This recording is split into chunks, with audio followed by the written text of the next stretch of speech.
السلام عليكم ورحمة الله وبركاته. من قناة القطر العربي يقدم لكم أخبار أسعار صرف العملة في اليمن ليومنا هذا السبت الموافق 19/11/2022.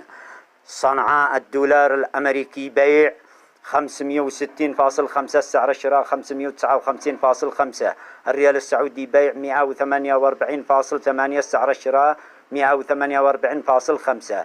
استقر الدولار والريال السعودي أمام الريال اليمني في محافظة صنعاء. محافظة عدن الدولار الأمريكي بيع 1175، سعر الشراء 1164. الريال السعودي بيع 311، سعر الشراء 309.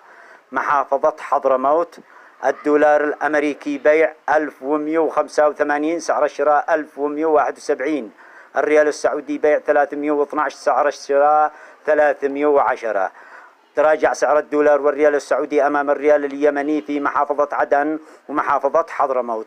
قدمت لكم أخبار أسعار صرف العملات في اليمن ليومنا هذا السبت من قناة القطر العربي.